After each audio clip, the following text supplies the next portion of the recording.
সব জায়গায় যদি চুরের মেলা থাকে তাইলে সংকট সমাধান হবে কিভাবে? ঘাটে ঘাটে জুড়ায় জুড়ায় কুনায় কুনায় চুরেরা বসে আছে, এই জন্য এই সংকটগুলা দিন দিন বৃদ্ধি পাচ্ছে। কিন্তু সেইটা বৈধভাবে যেতে হবে। সেটা চুরি করে কেন? এই চোরদেরকে সাহায্য করে কারা? কেউ না কেউ এর পিছনে এই চোরদেরকে সহায়তা করে। গডফাদাররা আছে জায়গায় জায়গায়। এখন তারা বলেন গণভোট অবৈধ। গণভোট যদি অবৈধ হয়, সংসদ নির্বাচনটা বৈধ হয় কিভাবে?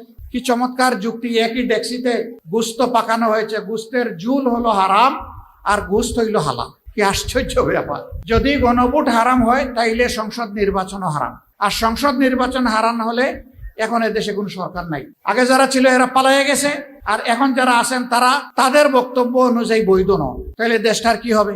Doctrine of necessity and will of the people বলে যে কথা আছে, যে এটা হচ্ছে সংবিধানের উপরে এর পজিশন। ওই বৈধতার বেলায় ইন্টারিম গভর্নমেন্ট হয়েছে, এরপরে নির্বাচন দুটো হয়েছে। ওই